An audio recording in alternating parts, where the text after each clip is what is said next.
जय ओम विष्णुपाद परमहंस परिव्राजकाचार्य स्तोत्र शत श्री श्रीमद्वै चरणारविंद भक्ति वेदांत स्वामी शिल प्रभुपाद की जय। जय ओम विष्णुपाद परमहंस परिव्राजकाचार्य स्तोत्र शत श्री श्रीमद् भक्ति सिद्धांत सरस्वती गोस्वामी शिल प्रभुपाद ठाकुर की जय। अनंत कोटि वैष्णव वृंद की जय। संवेद गौर भक्त वृंद की जय। निताई गौर प्रेमानंदे हरि हरि बोल।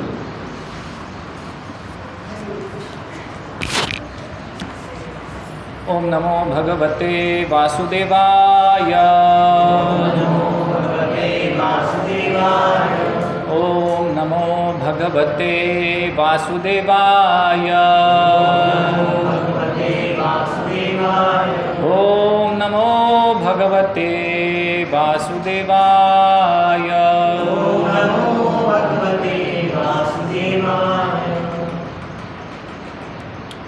ओम अज्ञानतिमिरन्धस्य ज्ञानाञ्जनशलाकया चक्षुरुन्मीलितं येन तस्मै श्रीगुरवे नमः। श्रीचैतन्यमनोभीष्टं स्थापितं येन भूतले स्वयं रूपकदा मह्यं ददाति स्वपदान्तिकं। वन्देऽहं श्रीगुरो श्रीयुतपदकमलं श्रीगुरून् वैष्णवांश्च। श्रीरूपं साग्रजातं सगणरघुनाथान्वितं तं सजीवं साद्वैतं सावधूतं परिजनसहितं कृष्णचैतन्यदेवं श्रीराधा कृष्णपादान् सगणललिता श्रीविशाखान्वितां नमः ओं विष्णुपादाय कृष्णपृष्ठाय भूतले श्रीमते भक्तिवेदान्त नामिने। नमः ओं विष्णुपादाय कृष्णपृष्ठाय भूतले श्रीमते भक्तिवेदान्त स्वामिनिति नामिने। नमस्ते सारस्वती देवी गौरवाणी प्रचारिणे निर्विशेष शून्यवादी पाश्चात्य देशतारिणे। जय श्री कृष्ण चैतन्य प्रभु नित्यानंद श्री अद्वैत गदाधर शिवासादि गौर भक्तवृंद। हरे कृष्णा कृष्णा कृष्णा हरे हरे, हरे राम राम राम हरे हरे कृष्णा।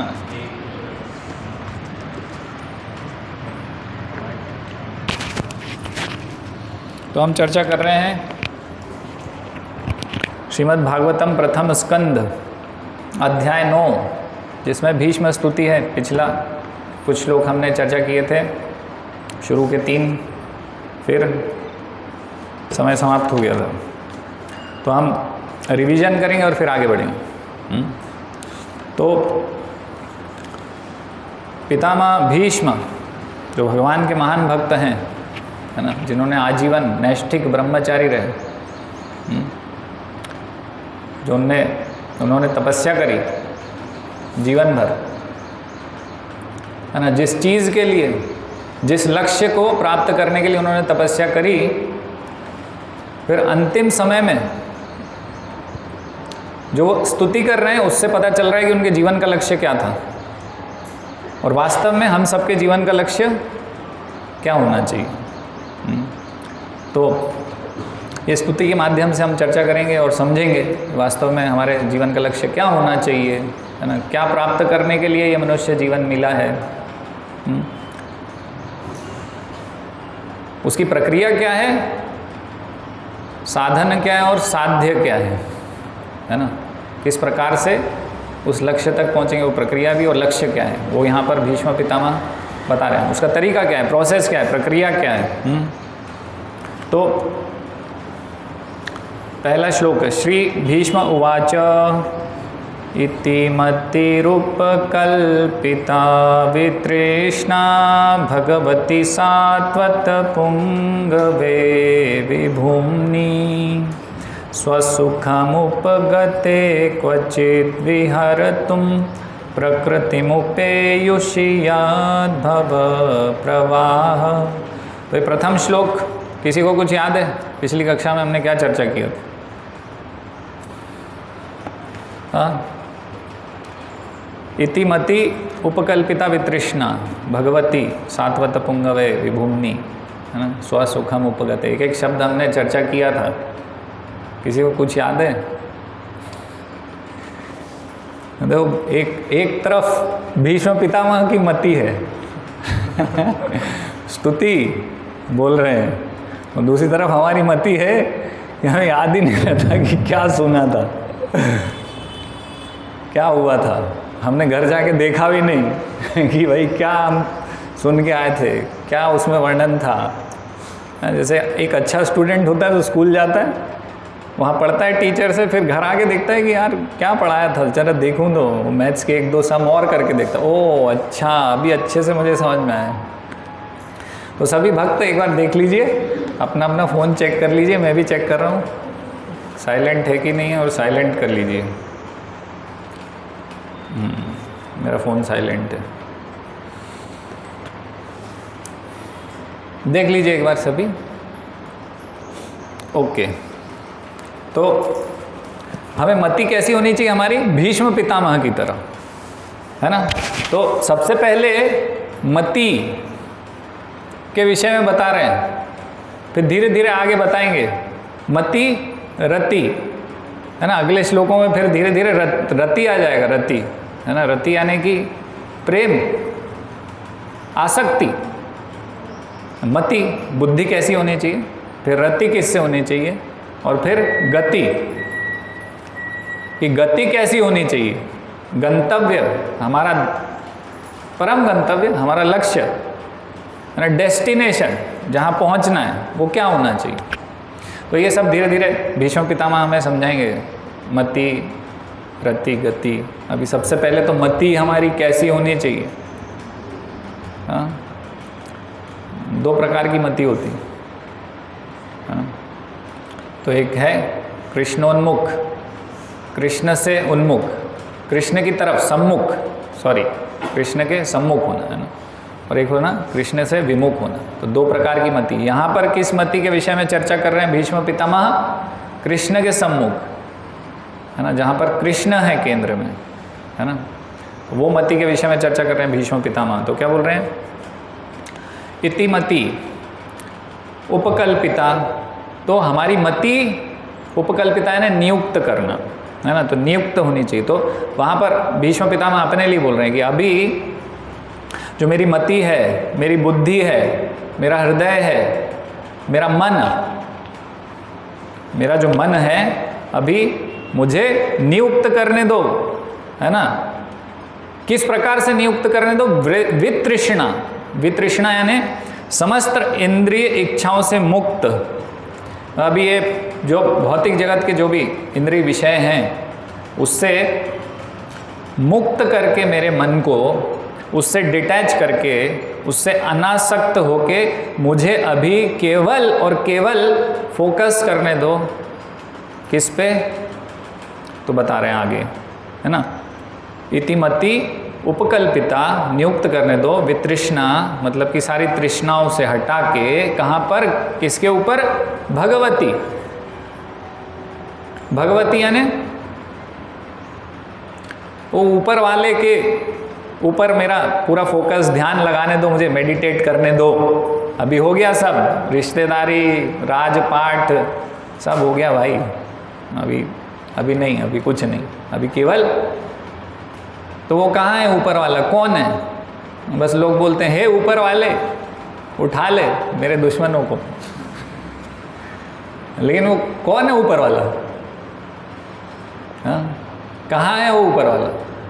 कोई निर्विशेष निराकार कोई ब्रह्म ज्योति है क्या? तो यहाँ पर भीष्म पितामह क्लियर कर दे रहे, नहीं, भगवती। हाँ, कौन भगवान? ये कृष्ण भगवान, भगवती, ये सामने जो साक्षात खड़े हैं ये भगवान है। इन पे मेरा मन फोकस लगना है। मेडिटेशन किस पे करना है? इनके रूप पे, गुण पे, लीलाओं पर, इनसे संबंधित चीज़ों पर मुझे अपना फोकस करने दो अभी, बस, और कुछ नहीं, बस एकमात्र इनके ऊपर। भगवती सात्वत पुंगवे। तो फिर अब क्वालिटीज़, भगवान है तो उनकी क्वालिटीज़ बता रहे हैं। सात्वत हमने चर्चा किया था ना, जैसे वंश है, सात्वत वंश। एक मतलब होता है कि वो सात्वत जो राजा थे उनके वंश में ये सात्वत हुए, सात्वत कहलाए। जैसे हम बोलते हैं वृष्णि वंशी, यादव कुल किस कुल में जन्म। और दूसरा होता है सात्वत का अर्थ भक्त। वो कुल में सब भक्त तो थे भगवान के, है ना, सब तो भगवान से ही प्रेम करते थे जितने भी यादव थे। कृष्ण जो बोलेंगे वो करेंगे। अब युद्ध करना है, किससे युद्ध करना है, किसको मारना है? ये तुम्हारे लिए मर भी जाएंगे, कोई चिंता नहीं है। हाँ, मरने को भी तैयार है, मारने को भी तैयार है। वो ऐसे भगवान के महान भक्त, हाँ, कुछ भी करेंगे भगवान श्री कृष्ण के लिए, इतना प्रेम है भगवान से। तो सात्वत कुल में, लेकिन सात्वत कुल में पुंगवे कैसे हैं? He is the best. कैसे हैं? सर्वश्रेष्ठ हैं, पुंगवे, है ना। तो यहाँ पर बता रहे हैं प्रभुपाद भक्तों के नेता हैं, है ना, उस कुल में बेस्ट है। तो उनकी क्वालिटीज़ बता रहे हैं। फिर विभूमनि, विभूमनि यानी he is great, very big, huge, बहुत बड़े, विभुम्नि, परम है वो। कृष्ण कौन है? परम है। ऐसा नहीं है कि उनके समतुल्य कोई और है, हाँ, वो परम है। और फिर स्वसुखम उपगते क्वचित विहर्तुम, तो स्वसुखम, अब उनके गुण और बताने, कैसे स्वसुखम, मतलब कि स्वयं में ही आनंदित रहते हैं, उनको कुछ नहीं चाहिए, आत्माराम है भगवान, स्वयं में ही आनंदित है ना। तो फिर प्रश्न आता है, आगे बोल रहे हैं प्रकृतिम, तो इस भौतिक प्रकृति में क्या करने आए हैं भगवान? इतने बिग हैं, इतने बेस्ट हैं, तो ये तो निकृष्ट जगत है ना। यहाँ पे दुखालय शाश्वतम है, 3 गुणों में है ये जगत, तो यहाँ क्या कर रहे हैं? हाँ, तो बता रहे हैं प्रकृति मोपेयशी, मतलब यहाँ पर बता रहे विहर तुम, दिव्य आनंद के लिए आते हैं भगवान, स्वयं की इच्छा से आते हैं, है ना, स्वराट है भगवान, खुद की इच्छा से आ रहे हैं यहाँ पर। प्रकृति बाध्य नहीं करती उनको किसी भी, उनके 3 गुण के अंतर्गत नहीं है प्रकृति के, वो स्वतंत्र हैं। और दिव्य आनंद अपनी इच्छा से आते हैं, और दिव्य आनंद का अनुभव करने आते हैं अपने भक्तों के साथ में। जैसे अभी यहाँ पर जो भीष्म पितामह हैं, उनके साथ उन्होंने युद्ध करके जो आनंद लिया है ना, एक भक्त को संतुष्ट किया और भक्त से संतुष्ट हुए, तो ये आनंद लूटने के लिए भगवान आते हैं, ये बता रहे हो, है ना। कोई बाध्य नहीं होते प्रकृति के द्वारा। कैसे नहीं होते प्रकृति से बाध्य, वो भी बता रहे हैं यहाँ पर इसी श्लोक में। तो प्रकृति में उपेयुषी, तो भौतिक जगत में स्वीकार करें, मतलब कि इस जगत में आए हैं, स्वीकार किया है आना। यत भव प्रवाह, यत भव, भव यानी सृष्टि होना, क्रिएशन। तो सृष्टि किसने करी है, तो वो भी बता रहे हैं, यही भगवान श्री कृष्ण ने ही सृष्टि करी है ना। बता रहे हैं ना, मया अध्यक्षेण, भगवान खुद बता रहे हैं भगवद गीता, मया अध्यक्षेण प्रकृति सूयते सचराचरम। तो ये महान भक्त भी वही बता रहे हैं, भक्तों के द्वारा भी वही संदेश हम तक पहुंच रहा है कि ये जो सृष्टि यत भव, तो ये जिसने सृष्टि करी है यही कृष्ण ही है। हाँ, और प्रवाह यानी कि जो अब प्रलय होगा, जो प्रलय होता है वो भी कौन कर रहे हैं? ये भगवान श्री कृष्ण कर रहे हैं, इन्हीं के ही हाथ में है सब कुछ। प्रकृति को सृष्टि करना, क्रिएट करना और डिस्ट्रॉय करना, सब किसके हाथ में है? कौन है ये भगवती, सात्वत पुंगव है, विभूमनि, ये भगवान Shri Krishna. He is very great, he is best, यही करते हैं। हाँ, तो ऐसे भगवान श्री कृष्ण में मेरी मति लग जाए पूर्ण रूपेण, पूर्ण रूप से इनमें मेरा माइंड फिक्स हो जाए, फोकस हो जाए एकदम। ये वो इच्छा कर रहे हैं भीष्म पितामह। तो बता रहे हैं कि हमारे जीवन का लक्ष्य क्या होना चाहिए, कौन होने चाहिए? बड़ी गाड़ी, बड़ा बंगला और कुछ पैसा रुपया, कोई और नहीं। क्या होना चाहिए हमारे जीवन का लक्ष्य, फोकस? भगवान श्री कृष्ण होने चाहिए, है ना। ये असली लक्ष्य है प्राप्त करने के लिए, प्राप्य जो वस्तु है सर्वश्रेष्ठ इस जगत में है, तो वो संदेश है कि भगवान श्री कृष्ण है ना। तो यहाँ पर ये पता चल रहा है। तो भगवान श्री कृष्ण के विषय में तो यहाँ पर पता चल गया कि क्या क्या क्वालिटीज़ हैं भगवान श्री कृष्ण में, है ना। फिर लेकिन यहाँ पर हमारे जो आचार्य हैं विश्वनाथ चक्रवर्ती ठाकुर, वो बता रहे हैं कि वो अलग तरीके से इसको समझा रहे हैं, है ना। तो मति को कैसे बता रहे हैं? वो मति को बता रहे हैं कि जैसे कि भीष्म पितामह कौन है? भीष्म पितामह एक बूढ़े व्यक्ति हैं, है ना। बूढ़े व्यक्ति को अपनी पुत्री जिसका विवाह नहीं हुआ है उसकी चिंता है कि इसका क्या भविष्य होगा, तो इसके विवाह के लिए मुझे एक अच्छा वर ढूंढना है। तो वर के गुण क्या क्या होने चाहिए? तो ये भगवान श्री कृष्ण के जो गुण हैं वो वर के गुण होने चाहिए, है ना। ये गुण बताए अभी उन्होंने, ठीक है। वो बहुत बेस्ट हैं, वो बहुत बड़े हैं, प्रकृति उनसे ही हो रही है और प्रलय भी उनसे ही हो रहा है, सब कुछ उन्हीं से ही हो रहा है, सबके कारण वही हैं और स्वयं में आनंदित हैं। ये गुण हो गए भगवान के। अब ये बता रहे हैं कि फिर भाई विश्वनाथ चक्रवर्ती ठाकुर बता रहे हैं कि अभी फिर जो वधू है उसके क्या गुण होने चाहिए? तो बोल रहे हैं वितृष्णा। कैसी होने चाहिए वधू? वधू केवल कृष्ण में उसका मन होना चाहिए, हाँ, कृष्ण के ऊपर ही उसका, और कहीं उसका मन ना हो, ऐसा एकमात्र लक्ष्य उसका क्या होना चाहिए? भगवान श्री कृष्ण।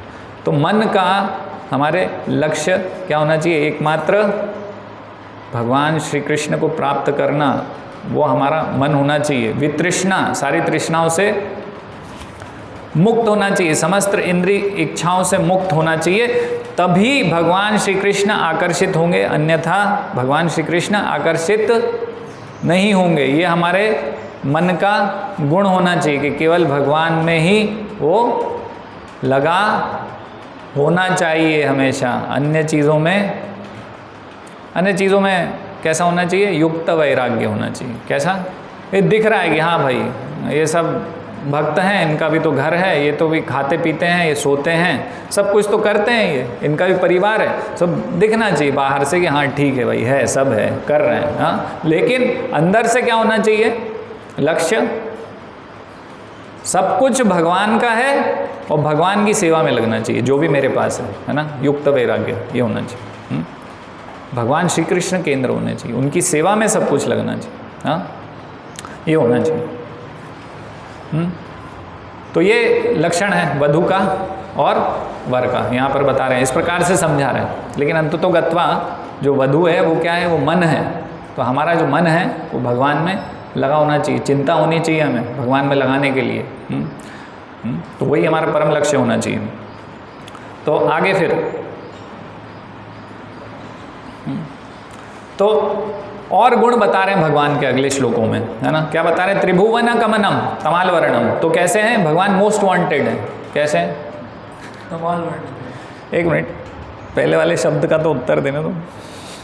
त्रिभुवन कमनम है, कैसे हैं? तीनों लोकों में मोस्ट वांटेड है ना। तीनों लोकों के लोग उनको ढूंढ रहे हैं, जैसे बोलते 12 मुल्कों की पुलिस तो तीनों लोगों के लोग भगवान को ढूंढ रहे हैं। अरे कहाँ है कृष्ण, कहाँ है? दर्शन पाने के लिए, एक झलक पाने के लिए, कृष्ण को प्राप्त करने के लिए, उनके चरण तक पहुँचने के लिए सब लोग पागल हैं। हाँ, सारे देवी देवता, सारे भक्त, है ना, असुरों की छोड़ दो सब लोग इस प्रकार से कृष्ण को कृष्ण से अट्रैक्टेड है ना। तो जहाँ भी भगवान श्री कृष्ण जाते हैं, जैसे कि श्रीमद् भागवतम में वर्णन आता है कि भगवान श्री कृष्ण जब ये लीला करके, जब जरा ने उनको बाण मार दिया था तो जाने वाले थे, प्रस्थान करने वाले थे लीला समाप्त करके, तो देवी देवता उपस्थित हुए। देवी देवता उपस्थित हुए तो उन्होंने क्या इच्छा व्यक्त करी कि आपका जो सर्वोच्च लोक है, आप जब वहाँ से जाएंगे बाय एयर, तो प्लेन से, तो उस समय क्या होगा कि हमारे लोग भी आएंगे नीचे वाले। हाँ, हम नीचे लोक के वासी हैं आपसे, तो आप कृपया करके आप हमारे लोक में, हमारे धाम में जरूर आइएगा, दर्शन दीजिएगा, मिलिएगा, कुछ प्रसाद लीजिएगा, कुछ भोग लगाइएगा, हम आपका उच्छिष्ट लेंगे। सब रिक्वेस्ट कर रहे हैं। क्यों? क्योंकि भगवान श्री कृष्ण मोस्ट वांटेड है। सब उनको प्यार करते हैं, सब प्रेम करते हैं, सब अट्रैक्टेड हैं, उनसे आसक्त हैं, है ना।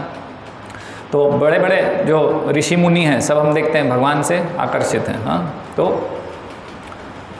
भगवान श्री कृष्ण मोस्ट वांटेड है। कैसे हैं? तमाल वर्ण है। फिर और गुण बता रहे हैं उनके, कैसे हैं भगवान की क्वालिटीज़ बता रहे हैं। तमाल वर्ण है ना, डार्क ब्लू कलर का होता है ना तमाल वृक्ष, उस कलर के हैं। रविकर गौरव रामवरम दधाने, उनके पीत वस्त्र हैं, वो चमचमा रहे हैं, कैसे सूर्य के समान चमचमा रहे हैं। वो पहने हुए पीत वस्त्र। हाँ, वपुरल ककुला वृतान नाब्जम, यानी कि जो उनके चेहरे पर चंदन के आकृतियाँ बनी हुई हैं, बहुत सुंदर सुंदर। विजय सखे रति रस्तु में नवद्या। अभी देखिए रति, रति किस में होनी चाहिए? विजय सखे, यानी कि जो अर्जुन के सखा हैं उनके अंदर मेरी रति हो, उनमें मेरा मन लगा हो, है ना। तो मन तो लगा होना चाहिए, लेकिन किस प्रकार का मन होना चाहिए वो यहाँ पर बता रहे हैं। अनवद्या, अनवद्या यानी बता रहे हैं फल की इच्छा से रहित होना चाहिए मन, है ना। भौतिक जगत का प्रेम किस प्रकार से? भौतिक जगत का प्रेम इस प्रकार से कि आप मेरे लिए ये करो तो मैं आपसे प्रेम करूँगा, आपने मेरे लिए ये नहीं किया तो आपसे प्रेम नहीं है। फल की इच्छा है वहाँ पर, लेकिन हमें पता चल रहा है यहाँ पर कि मन किस प्रकार से होना चाहिए हमारा। किसी फल की इच्छा बिना हम भगवान से प्रेम करें, ऐसा हमारा मन होना चाहिए। ऐसा मन होना चाहिए कि बिना किसी हेतु के भगवान में लगा रहे, है ना। ये गुण होना चाहिए हमारे मन में। फिर आगे बता रहे हैं युधि तुरगर्जोर विधुम्र विश्वक, है ना। तो युधि यानी युद्ध हो रहा था, है ना। तो फिर युद्ध की सिचुएशन बता रहे हैं ना, वो याद कर रहे हैं, वो स्मरण कर रहे हैं। युद्ध हो रहा था ना महाभारत का, वहीं पर शरशैया पे लेटे हुए थे ना, बाणों की शैया पे, तो वो याद कर रहे हैं वो कि युद्ध हो रहा था तो क्या हो रहा था। भगवान कितने आकर्षक लग रहे थे युद्ध में, है ना। तो युधितुर गरजोर, यानी कि युद्ध में जो घोड़े थे, घोड़े को इधर उधर ले जाते हैं ना तो खूब धूल उड़ती है वहाँ पे, धूल का गुबार पूरा, है ना।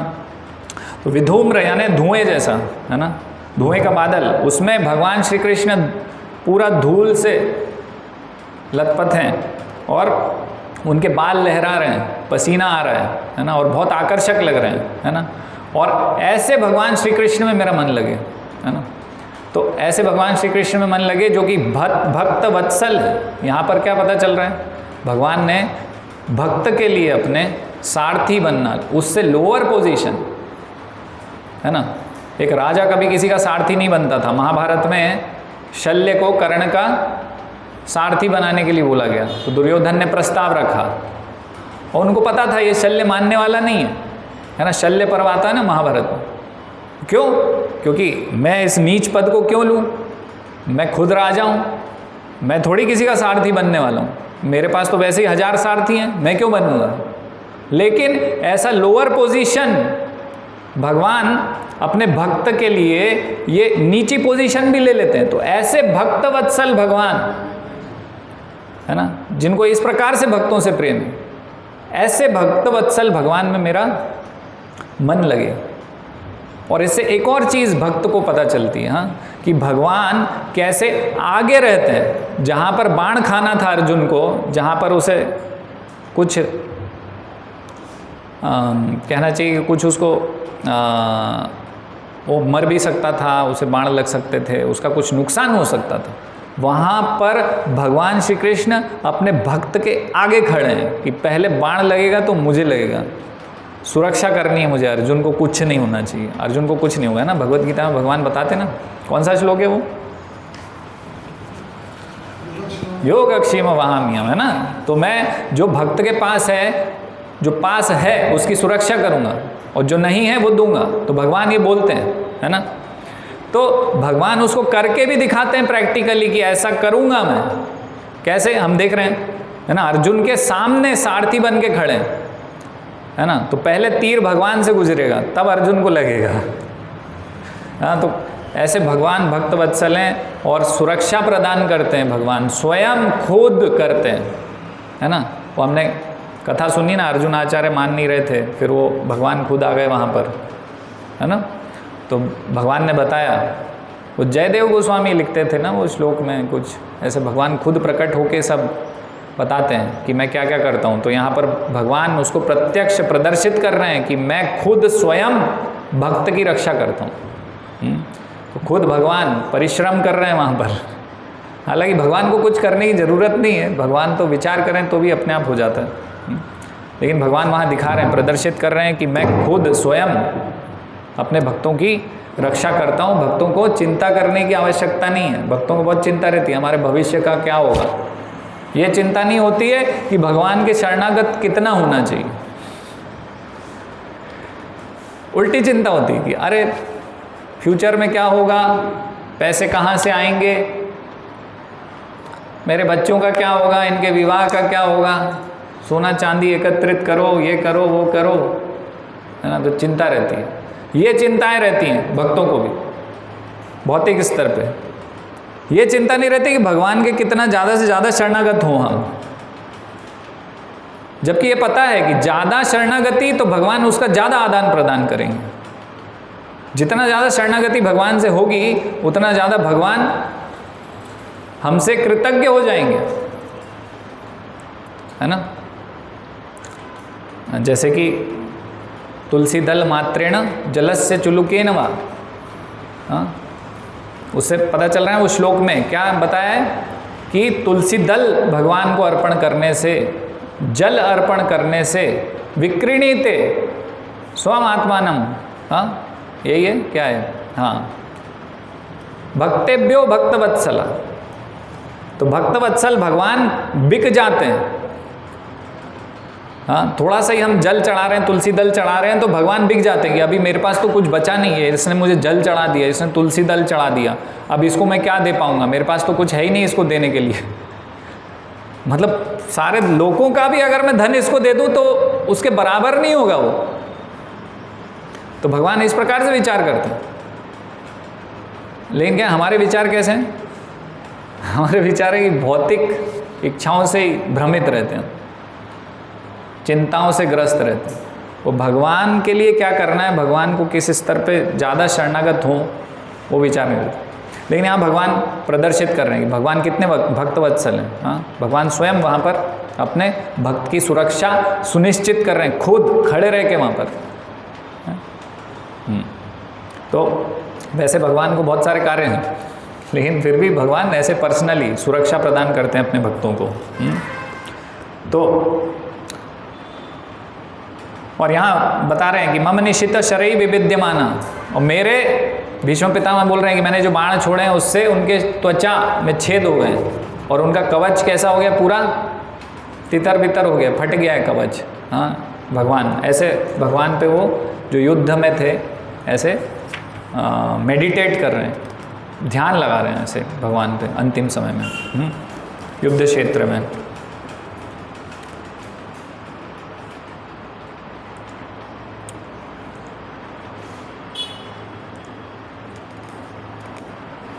सपदी सखी वचो निशम्य मध्य निज परयोर बलयोर रथम निवेश्य, है ना।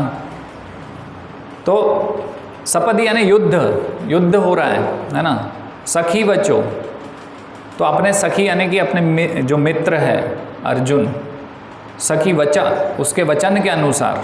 तो अर्जुन ने क्या बोला था, भगवत गीता में पढ़ते हैं कि बीच में रथ लेके जाऊं, किससे युद्ध करना है मुझे देखना है। तो अपने मित्र के कहने पर उन्होंने क्या करा, निज परयो, तो अपने और सामने जो युद्ध करने आए थे उनके बल को, उनकी शक्ति को देखने के लिए, कौन कौन खड़ा है युद्ध में, किसकी क्या शक्ति है, किससे युद्ध करना है, उसका निरीक्षण करने के लिए भगवान ने अपने सखा के कहने पर वहाँ पर बीच में रथ को लगा दिया, है ना। और फिर सबको देखा भगवान ने भी। तो भगवान के देखने से क्या हुआ, स्थितवती पर सैनिकायु रक्षणा हृतवती पार्थ सके रतिर्मवास्तु। तो भगवान ने क्या करा कि अक्षणा, भगवान ने सारे योद्धाओं को देखा, सारे जो लड़ने वाले थे वहाँ पर, और उनको देखकर क्या करा भगवान ने, उनकी आयु, है ना, हृतवती, उनकी आयु क्या है, उनकी आयु कम कर दी उनके देखने मात्र से, है ना। तो यहाँ पर बता रहे हैं, प्रभुपाद में अनुवाद पढ़ रहा हूँ। अपने मित्र के आदेश का पालन करते हुए भगवान श्री कृष्ण कुरुक्षेत्र के युद्ध स्थल में अर्जुन तथा दुर्योधन के सैनिकों के बीच में प्रविष्ट हो गए और वहां स्थित होकर उन्होंने अपनी कृपा पूर्ण चितवन से विरोधी पक्ष की आयु क्षीण कर दी। यह सब शत्रु पर उनके दृष्टिपात करने मात्र से ही हो गया। मेरा मन उन कृष्ण में स्थिर हो, है ना। तो अभी हम देख रहे हैं कि यहाँ पर भगवान ने क्या करा, भगवान ने सबकी आयु क्षीण कर दी, सबकी आयु हर ली, दृष्टिपात करके, सबको देख के कि अभी सबको मारूंगा, सब मरने वाले हैं, है ना। तो सबको मारने के लिए भगवान गए थे, भगवान का यही कार्य बचा है, सबको मारने के लिए नहीं, है ना। तो भगवान क्या करते हैं आप देखो, है ना। तो सब जन्म मृत्यु के चक्र में पड़े हुए थे, ये सब विश्वनाथ चक्रवर्ती ठाकुर टीका कर रहे हैं, बता रहे हैं, सब जन्म मृत्यु के चक्र में फंसे हुए थे, है ना। नाना प्रकार की 84 लाख योनियों में फंसे हुए थे, कभी स्वर्ग लोक, कभी नर्क लोक, कभी ये बीच के लोक, जैसे ये पृथ्वी लोक है, ऐसे ही भटक रहे थे वो, और अनंत काल तक भटकते रहते हो। लेकिन भगवान की कृपा से क्या हुआ, उनकी आयु क्षीण हो गई, यानी कि उनके जो ये जन्म मृत्यु का चक्र है, जो जरा, बुढ़ापा, बीमारी, जन्म मृत्यु, बुढ़ापा, बीमारी, उसको उन्होंने छीन लिया, समझ रहे हैं, मुक्त अवस्था तक पहुंचाया सबको। वहाँ जितने भी क्षत्रिय मरे थे सब मुक्त अवस्था को प्राप्त हुए भगवान की कृपा से। तो इसलिए ये भगवान की कृपा है ना। तो करने वाले तो सब भगवान ही हैं, भगवान की इच्छा थी कि सब यहाँ पर अभी जितने भी योद्धा एकत्रित हुए हैं सबको मारना है, सबका कल्याण करना है ना। तो भगवान इस प्रकार से कल्याण करते हैं, और सर्व कारण कारणम है भगवान, है ना। कौन सा श्लोक है वो, सर्व कारण कारणम, ईश्वरा परमा कृष्णा सच्चिदानंद विग्रह अनादिर आदिर गोविंद सर्व कारण कारण। तो सारे कारण, अभी जो भी मरने वाले हैं उसका कारण कौन है ना? भगवान ने अर्जुन को जब विराट रूप दिखाया तब बता दिया था कि अभी सबको मैं मार चुका हूँ, है ना? निमित्त मात्र आप बन जाओ, निमित्त बन जाओ। तो 2 स्टोरीज है ना, सब कुछ भगवान कर रहे थे वहाँ पर। ये 2 स्टोरीज से पता चलता है। कौन कौन सी हैं, है ना? महाभारत में जैसे एक योद्धा था, कौन था? बर्बरीक। बर्बरीक किसका पुत्र था? घटोत्कच का पुत्र था। घटोत्कच किसका पुत्र था? भीम का। तो भीम का क्या हुआ? वो पोता था, है ना? तो बर्बरीक भीम का पोता था। अब जब युद्ध होने वाला था उसके पहले सब एकत्रित हुए, बैठ गए, सब चर्चा कर रहे थे। तो भगवान श्री कृष्ण पूछ रहे हैं कि अच्छा इतने सारे योद्धा हो तुम लोग, तो बताओ भाई तुम कितने दिन में ये युद्ध खत्म कर दोगे? तो कोई योद्धा बोल रहा है कि बोले मैं तो 10 दिन में ख़त्म कर दूंगा युद्ध, इसको इस दिन मारूंगा, उसको उस दिन मारूंगा, इतने सैनिक उस दिन मारूंगा और 10 दिन में समाप्त। अच्छा तुम कितने दिन में करोगे? और मैं 7 दिन में। तुम कितने दिन में करोगे? 3 दिन। और बर्बरीक तुम कितने दिन में? बोले 1 दिन में। बस मुझे ज़्यादा समय नहीं लगेगा, मेरे पास तो ऐसी विद्या है कि मैं तो इनको तुरंत ही समाप्त कर दूंगा, और कोई समय लगने वाला नहीं, एक बार में ही सब मर जाएंगे, एक बार में समाप्त। बोले अच्छा कैसे? चलो थोड़ा प्रैक्टिकल दिखाओ। तो ले गए, एक वृक्ष था, वृक्ष के पास ले गए तो वृक्ष में अनेक पत्ते थे। बोले देखो मैं एक बाण छोड़ूंगा और सबको मार्किंग, मतलब उस पर निशान लग जाएगा कि भाई अभी ये सारे पत्ते, हाँ मार्किंग होगी, इन पे मेरा लक्ष्य जाएगा। तो दूसरा बाण, तो पहला बाण जब उसने चलाया तो सब लक्ष्य निर्धारित हो गया, सबके ऊपर निशान बन गया। भगवान श्री कृष्ण ने एक पत्ता क्या करा था? अपने पैर के नीचे दबा लिया था। तो इधर उधर क्यों देख रहे हो आप लोग? समझ में नहीं आ रहा मुझे, बहुत देर हो गई। क्या कुछ और ज़्यादा इम्पोर्टेंट है भगवान की कथा से? बहुत महत्वपूर्ण है कुछ? भगवान की कथा से भी कुछ महत्वपूर्ण है क्या? तो लक्ष्य निर्धारित हो गया। फिर जब दूसरा बाण उसने छोड़ा, अच्छा हाँ इसके पहले ये हुआ कि वो जो पत्ता पैर के नीचे था भगवान श्री कृष्ण के, तो फिर जब भगवान श्री कृष्ण ने देखा पैर हटा के, तो वो पत्ते पे भी निशान लगा हुआ था, वो नहीं छूटा, है ना? भगवान सोच रहे थे कि देखें जरा इसकी शक्ति कितनी है, मैं बचाना चाहता हूँ इस पत्ते को। भगवान उस पत्ते को नहीं चाहते थे कि उसको छुपाना चाहते थे, और वो बर्बरीक की शक्ति ऐसी थी कि वो पत्ते पे भी निशान बन गया। और फिर दूसरी बार जब उसने लक्ष्य साधा तो वो पत्ता भी जल गया, पूरे पत्ते भस्म हो गए उस वृक्ष के। अब क्या हुआ? इससे क्या पता चल रहा है? इससे ये पता चल रहा है कि भगवान विचार कर रहे थे कि पांडवों को तो मुझे बचाना है इस युद्ध में, मेरी इच्छा है पांडवों को कुछ नहीं होना चाहिए।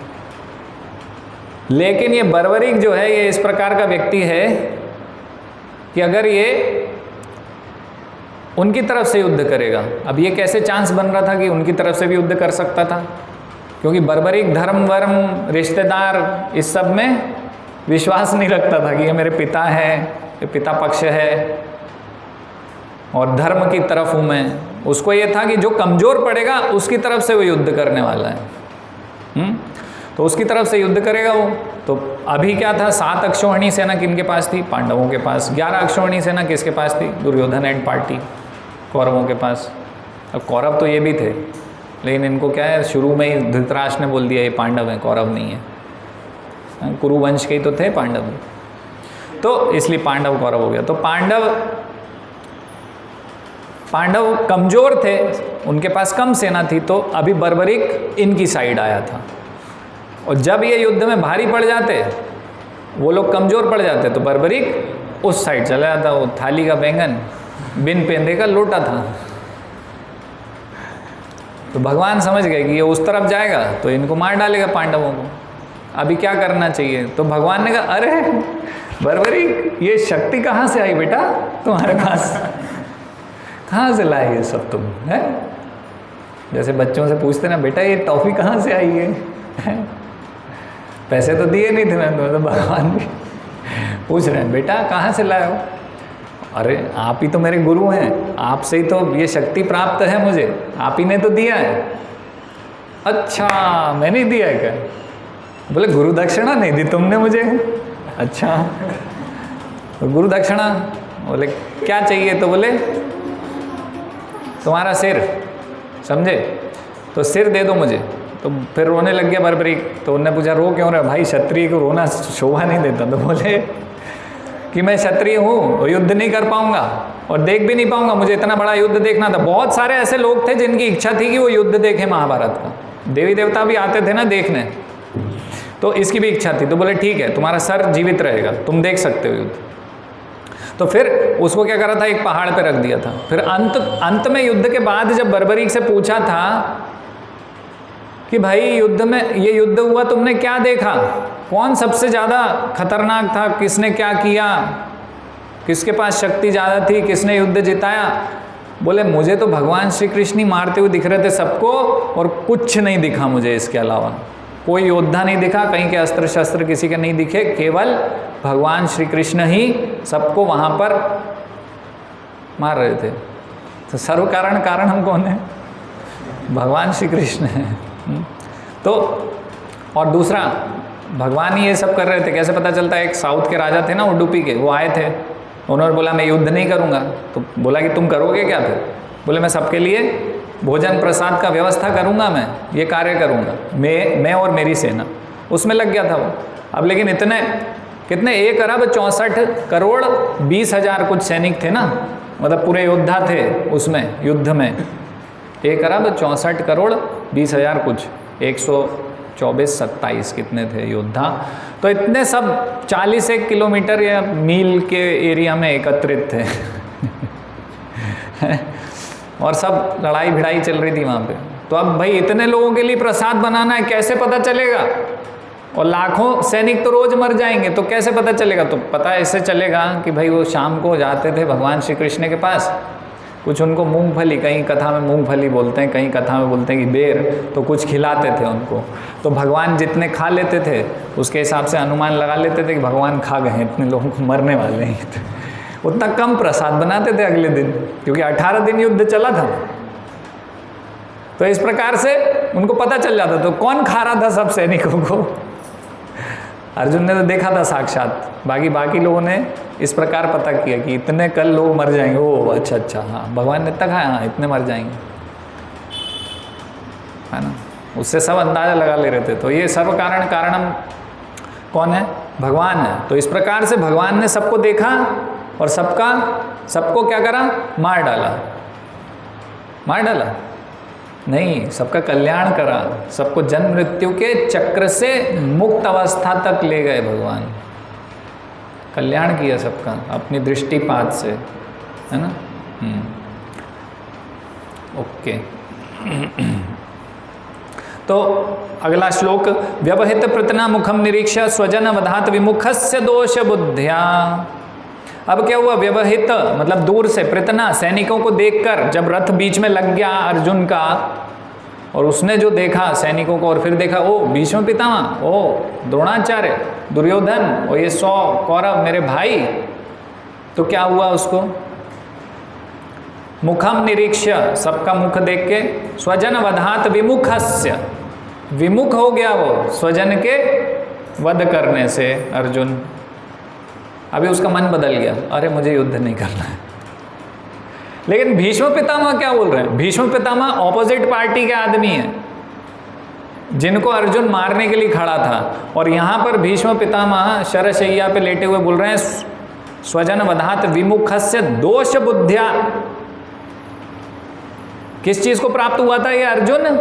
दोष बुद्धिया, दोष बुद्धि हो गई थी इसकी, बुद्धि भ्रष्ट हो गई थी, दूषित बुद्धि हो गई थी उसकी।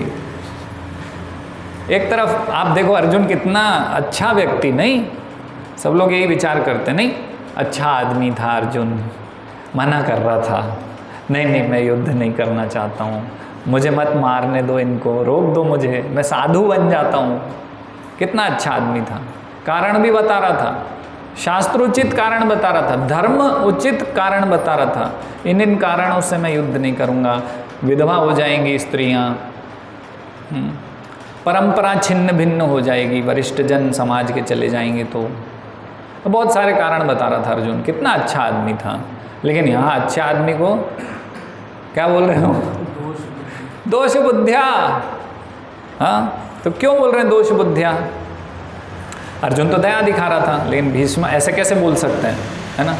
तो इसलिए बोल रहे हैं। और आगे कुमति महर्दात्म विद्याया, कुमति बोल रहे हैं, इसको क्या बोल रहे हैं? ऐसी दया दिखाने को, हाँ, ऐसा आचरण, अच्छा आचरण करने को क्या बोल रहे हैं भीष्म पितामह? कुमति हो गई इसकी, तो दुर्बुद्धि हो गया ये तो। दोष बुद्धिया कुमति ऐसे शब्द उपयोग कर रहे हैं। क्यों? कारण क्या है उसका? क्योंकि भगवान जिससे हमारा परमानेंट संबंध है, भगवान जिनके हम अंश हैं, परम कर्तव्य हमारा भगवान के प्रति बनता है। लेकिन अभी अर्जुन क्या कर रहा था? उस परम कर्तव्य को भूल गया। भगवान बोल रहे थे कि युद्ध करना चाहिए, धर्म की स्थापना करनी चाहिए, अधर्म का विनाश होना चाहिए। लेकिन अर्जुन क्या बोल रहा है? अर्जुन वो जो उसका परमानेंट संबंध है भगवान से, जो आध्यात्मिक संबंध है, उसको भूल गया वो, और भौतिक जगत के जो क्षणिक संबंध हैं उनमें कार्य करने के लिए तत्पर है। उनमें वो बहुत अच्छा बनना चाहता था। आध्यात्मिक संबंध के विषय में नहीं सोच रहा था, भौतिक संबंधों में बहुत अच्छा बनना चाह रहा था, है ना? हम भी ऐसे विचलित हो जाते हैं ना, मेरा तो ये कर्तव्य है, पिता कर्तव्य, पुत्र कर्तव्य, ये कर्तव्य, वो कर्तव्य, ऐसा करना चाहिए, वैसा करना चाहिए, ये ठीक है, वो ठीक है, पूरे जगत की हम चर्चा कर लेते हैं। लेकिन भगवान की भक्ति, भगवान के प्रति जो हमारा आध्यात्मिक संबंध है, उस पर कितना हमें कार्य करना है, कितना भगवान को शरणागत होना है, उस पर हमारा विचार ज़्यादा नहीं होता। तो इसीलिए तो भीष्म पितामह ये यहाँ पर स्थापित कर रहे हैं कि ऐसी बुद्धि क्या है? कुमति, दोष बुद्धि है ये। जहाँ पर आध्यात्मिक कार्य करना है उसको हमें प्राथमिकता हमेशा देनी चाहिए, भौतिक संबंधों को, भौतिक कार्यों को कम, आध्यात्मिक कार्यों को, आध्यात्मिक संबंधों को अधिक प्राथमिकता। भगवान क्या चाहते हैं उसकी प्राथमिकता होनी चाहिए। भगवान बोलते हैं मन मना भव मद भक्तो मद्याजी माम नमस्कुरु, मेरे भक्त बनो। भगवान क्लियर बोल रहे हैं, वो ज़्यादा कुछ नहीं मांगते। बोलते एक पत्ता चढ़ाओ मुझे, पुष्प चढ़ाओ मुझे, कहीं से भी कोई भी लेके आ सकता है। भक्ति कोई बहुत अमीर आदमी का कार्य है ऐसा नहीं है, कोई भी कर सकता है, दुनिया का, संसार का हर व्यक्ति कर सकता है। करना नहीं है, बहाने सो हैं, है ना? जल तो चढ़ाना है भगवान को, भगवान जल ही तो मांग रहे हैं। अरे नर्मदा जी में ऐसे ही बह रहा है, लेके दे दो भैया, कोई बोतल खरीद के लाने की ज़रूरत नहीं है। 20 रुपए की बिस्लरी फ्री में मिल रहा है, पत्र पुष्प फल भी मिल जाते हैं ढूंढने से। कहीं सड़क पर पेड़ मिल जाए। शबरी को देखो ना, जंगल में रहती थी, अकेली रहती थी। मातंग ऋषि छोड़ गए थे संसार, चले गए थे धाम को, तो उनके आश्रम में रहती थी, अकेली रहती थी, रास्ता देख रही थी। मातंग ऋषि बोल के गए थे अभी आएंगे, भगवान राम आने वाले हैं, मेरे करण अर्जुन आएंगे। तो उनको पता था भगवान राम आने वाले हैं। तो जंगल में क्या मिलेगा? पत्ता, लकड़ी, फूल, फल। अरे यही तो भगवान को पसंद है, यही तो करना है। बेर खिलाए उन्होंने, है ना? तो भगवान प्रसन्न हुए ना, राम भगवान उनसे। कोई बहुत कठिन कार्य है क्या? नहीं है। हमारे पास 100 बहाने हैं। अभी ये अर्जुन के पास एक बहाना मिल गया, अरे मेरे स्वजन, अरे बाप, नहीं मारूंगा, ऋषि मुनि बन जाऊंगा, मांग के खा लूँगा, भिखारी बन जाऊंगा, युद्ध नहीं करना है, धर्म वर्म मुझे नहीं चाहिए भैया, मैं तो हृदय दौर्बल्यम, कैसे मारूं इनको। तो इसको बोल रहे हैं दोष बुद्धि, कुमति। तो भगवान की क्या इच्छा है उसके अनुसार हमें कार्य करना चाहिए, भक्त बनना चाहिए भगवान श्री कृष्ण का, ये इच्छा है उनकी। तो हम भले कितना ही सोचते रहें भौतिक स्तर पे कि मैं बहुत अच्छा हूँ, मैं बहुत बढ़िया हूँ, मैं बहुत अच्छा कर रहा हूँ, मैं अपना ये धर्म निभा रहा हूँ, वो धर्म निभा रहा हूँ, श्रम एव ही केवलम, अनावश्यक श्रम चल रहा है, बस श्रमिक बन के बैठा हूँ मैं श्रम कर रहा हूँ बस, कोई उसका ज़्यादा अर्थ नहीं है। मंडनम लोकरंजनम, वो जो मरा हुआ आदमी है उसको आखिरी समय में सजाते हैं ना, जिसका ही कोई लाभ नहीं है, जीवन भर कोई नहीं पूछता उसको, गलियाते रहते हैं लोग, अंत में क्या करते हैं, बहुत नहलाओ धुलाओ, साफ सुथरे कपड़े पहनाओ, शॉल वॉल लेके आते हैं लोग, उनकी अर्थी में फूल वूल लगाते हैं, क्या अर्थ है उसका। मंडनम लोकरंजनम श्रम एव ही केवलम, केवल श्रम है, मेहनत कर रहे हैं ज़बरदस्ती की, फल नहीं है।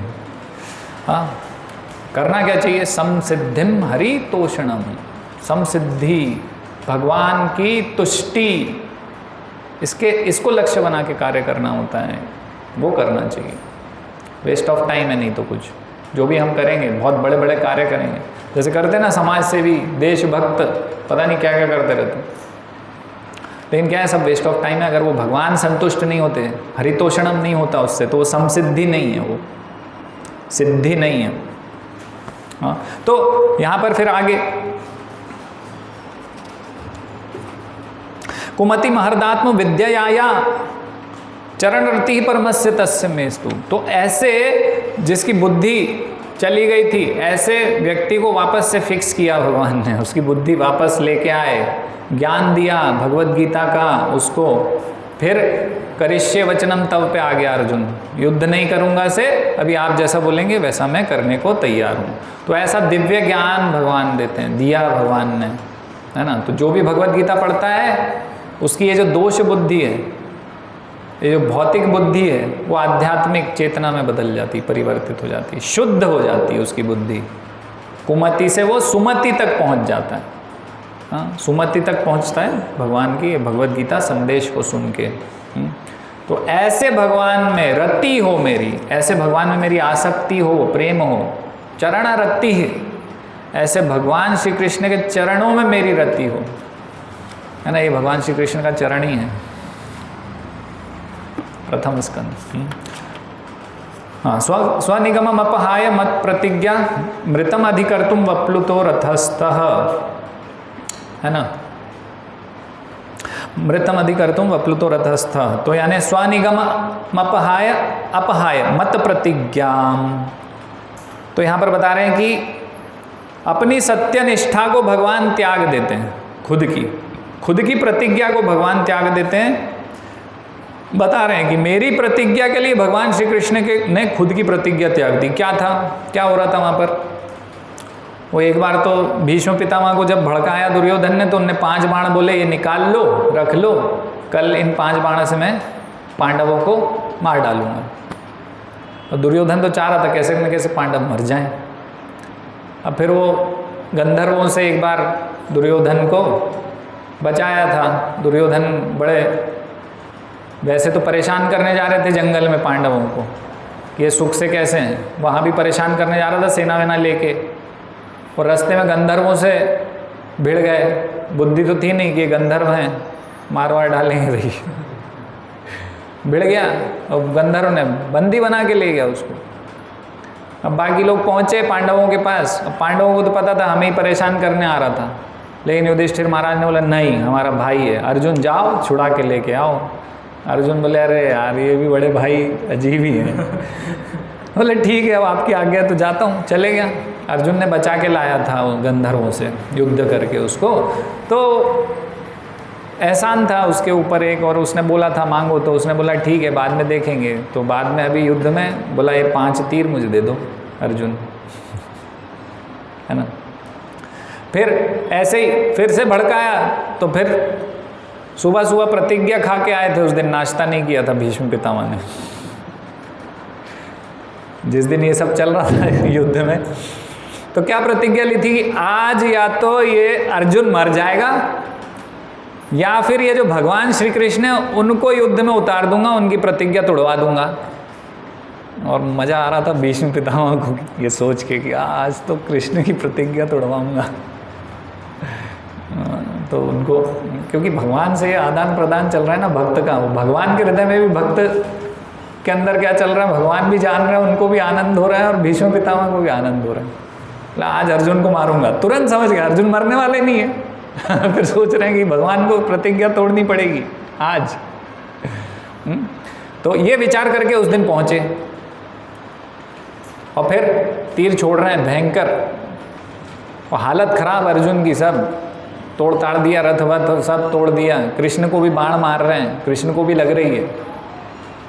बहुत हावी हो गए भीष्म पितामह, और थोड़ा सा देर अगर भगवान रुकते तो भीष्म पितामह अर्जुन को समाप्त कर देते। तो अब क्या हो रहा है, अब भगवान आ गए पिक्चर में। हाँ, तो भगवान बोल रहे हैं हट जाओ, अब हो गया, बहुत हो गई मेरी प्रतिज्ञा समाप्त, अब नहीं करनी प्रतिज्ञा का पालन। उतर गए, कूद गए रथ से। वो कैसे, शेर की तरह, जैसे शेर हाथी के ऊपर अटैक करता है ऐसे हरि यानी शेर, हाँ भगवान का नाम भी है शेर होता है। हाँ, तो शेर की तरह दहाड़ के जा रहे हैं क्रोध में एकदम। अब बाहर से तो क्रोध दिख रहा है, बाकी आदान प्रदान भक्त के साथ चल रहा है प्रेममयी युद्ध वाला। भगवान को कौन क्या मार सकता है और क्या युद्ध कौन करेगा भगवान से, यार कोई है ही नहीं भगवान के समतुल्य। वो भगवान ऐसे खेलते हैं, मज़ा आता है ना, जैसे दो बच्चे खेलते हैं, तू ये बन जा, तू वो बन जा, मैं बाण चला रहा हूँ, तुझे लग रहा है, अभी तू मुझे लग रहा है लग गया, मैं मर गया। ऐसे ही चल रहा है सब। तो भगवान उतर गए क्रोध में, क्रोध में है भगवान, ऐसा भी नहीं है कि नहीं है। तो भगवान क्रोध में निकले और एक रथ का पहिया उठा लिया है और दौड़ रहे हैं कि अभी गया तू भीष्म, तेरा अंतिम समय आ गया, तू अर्जुन को मारने खड़ा है, तू उसके पहले ही मरेगा। हाँ, वो गुस्से में जा रहे हैं और अर्जुन भी कूदा फिर, अरे भगवान क्या कर रहे हो?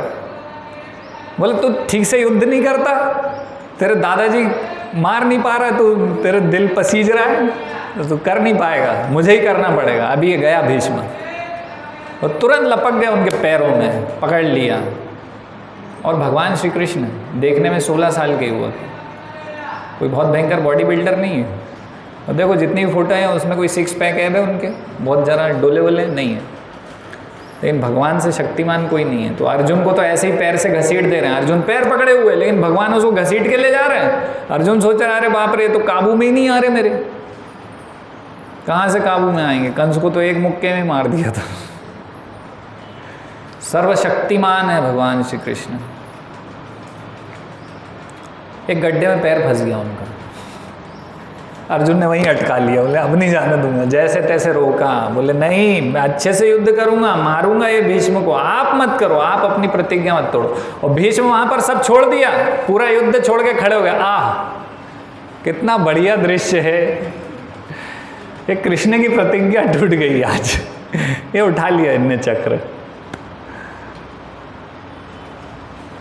और सोचने वाली बात है कि भगवान को अपने खुद के इज्जत की परवाह नहीं है अपने भक्त के लिए। हाँ, खुद का कुछ नहीं है, अरे मेरी प्रतिज्ञा टूटे तो टूटे, कोई कुछ भी बोले, बदनामी हो, कुछ भी हो, मुझे मतलब नहीं है, मैं तो मेरे भक्त के लिए तत्पर हूँ। ये गुण है भगवान के। और मुझे कोई कुछ भी बोलेगा कि अरे ये तो झूठा है, उससे क्या फर्क पड़ता है? ऐसे ही है ना, भगवान अपने भक्तों के लिए कुछ भी करते हैं, रास करते हैं। लोग बोलेंगे चरित्रहीन है, ये कैरेक्टरलेस है, ये भगवान को कुछ लेना देना नहीं। वो शुद्ध रूप में जो आदान प्रदान करना है उससे रुकते नहीं है, भक्तों के लिए तत्पर हैं। हाँ, वो आदान प्रदान से पीछे नहीं हटते, एक कदम भी पीछे नहीं हटते। तो ऐसे कदम आगे बढ़ा रहे हैं युद्ध में कि अभी ये भीष्म गया काम से, ये मरेगा अब मेरे हाथ से, बहुत अति कर दी इसने आज। लेकिन भगवान फिर वापस आ जाते हैं, है ना, वहाँ से। और वहाँ छोड़ देते हैं अर्जुन के कहने पे। अर्जुन बोलता है मैं अच्छे से युद्ध करूँगा, है ना। तो वो पूरा सीन याद करके भीष्म पितामह अति प्रसन्न है, आनंद अतिरेक में है। हाँ, पूरा उनका मेडिटेशन वही रूप में चल रहा है भगवान श्री कृष्ण का। हमने देखा ना, वो फोटो यहाँ पे लगी है क्या?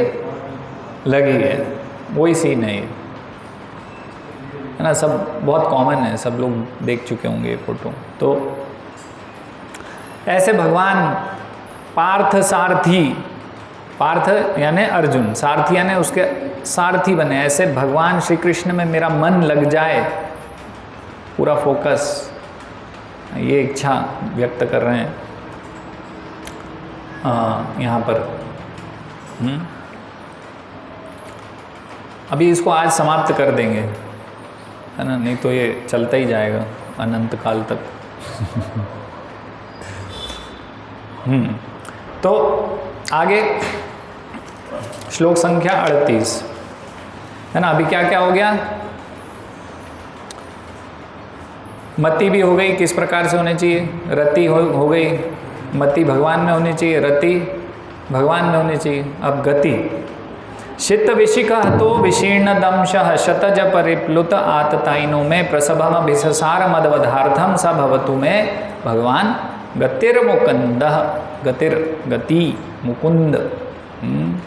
तो शित यानी कि पैने, विशिख बाण, हत यानी घायल, विशीर्ण दंश छिन्न हुआ कवच। तो भगवान को तीर मार मार के उनका कवच छिन्न भिन्न कर दिया था ना, और उसमें छेद हुए थे, भगवान के अंदर तक लग गया था तीर। तो उससे क्या हो रहा था? खून रिस रहा था। शतज परिप्लुत, शतज यानी घाव हो गए थे भगवान को, रक्त से सन गए थे भगवान। आतताई यानी कि अभी आतताई खुद को बोल रहे हैं भीष्म पितामह। तो भगवान का वैसे शरीर कैसा है? सतचित आनंदमय है। भगवान को कौन तीर गड़ाएगा और कहाँ खून निकलेगा भगवान को? ये भौतिक रक्त, भौतिक पंच तत्व से बनी हुई चीज़ तो है नहीं भगवान का शरीर, तो आध्यात्मिक है। लेकिन भगवान लीला रूप में ये सब दिखा रहे हैं कि खून निकल रहा है भगवान को। भगवान का कवच छिन्न भिन्न कर दिया भीष्म पितामह ने। तो ऐसे भगवान श्री कृष्ण को याद कर रहे हैं वो युद्ध में। उनका शरीर खून से सन गया था। हाँ? और मद वधार्थम, मेरे वध के लिए तेजी से मेरी तरफ आ रहे हैं, आगे बढ़ रहे हैं। ये भीष्म पितामह याद कर रहे हैं और बोल रहे हैं स भवतु में भगवान गतिर मुकुंद।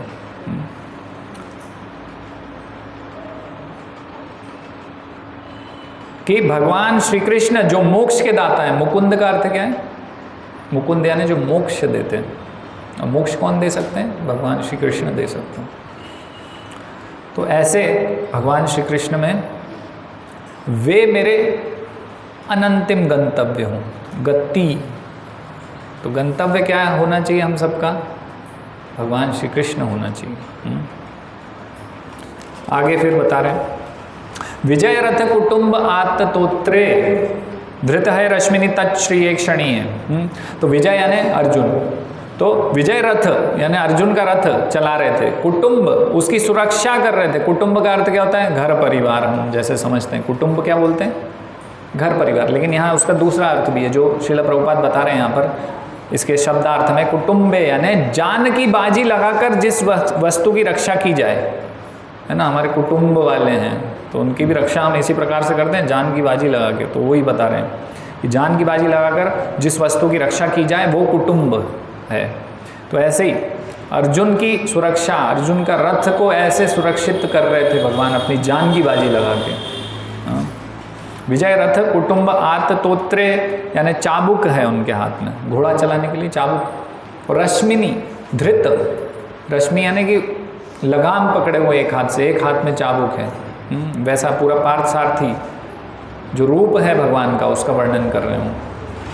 तत्श्रीय ईक्षणीय, देखने में बहुत सुंदर लग रहे हैं भगवान, है ना। ये जो रूप है ना भगवान का पार्थ सारथी, ये अर्जुन को दृष्टांत नहीं था। अर्जुन नहीं देख पा रहा था, अर्जुन तो पीछे था। किसकी दृष्टि के सामने ये सब चल रहा है? ये विशेष और विशेष भक्त भीष्म पितामह के लिए भगवान ये सब दिखा रहे हैं और वो देख रहे हैं और उसका आनंद लूट रहे हैं भीष्म पितामह इस प्रकार से। तो तत्श्रिय ईक्षणीय भगवती रतिरस्तु में मुमूर्षो, कि मेरी रति हो ऐसे भगवान में, है ना। मुमूर्षो यानी मरणासन्न, अभी भीष्म पितामह मरणासन्न है। यम इह निरीक्ष हतागता स्वरूपम, तो जिनको देखते देखते जितने भी लोगों ने वहाँ पर अपना शरीर त्यागा, उनका क्या हुआ, स्वरूपम, वो अपने मूल रूप में भगवान के धाम को प्राप्त हुए, है ना। ऐसे हैं ये भगवान श्री कृष्ण मुकुंद, है ना। तो सारे जितने भी योद्धा थे उनको उच्च गति प्राप्त हुई, है ना। और भगवान कुटुंब यानी कि प्रोटेक्ट कर रहे हैं अर्जुन को। तो बहुत सारे ऐसे इंसिडेंट है ना महाभारत में, बताते हैं जब अर्जुन खतरे में था अर्जुन हमेशा खतरे में आ जाता था, फिर भगवान बचाते थे। वो जयद्रथ का केस है, जब सूर्य को नीचे कर दिया था डाउन भगवान ने, फिर से जैसे बल्ब को हम ऊपर नीचे कर दें वैसे भगवान सूर्य को कर रहे थे, है ना। फिर और एक नाग था ना, वो अश्वसेन नाम का, एक कर्ण के पास बहुत एक विशेष अस्त्र था, उसने हमेशा से बचा के रखा था अर्जुन को मारने के लिए। और वो कैसा था, अचूक बाण था, इनफैलिएबल अचूक बाण था। वो अगर कर्ण ने चलाया अर्जुन के ऊपर तो अर्जुन की मृत्यु निश्चित थी।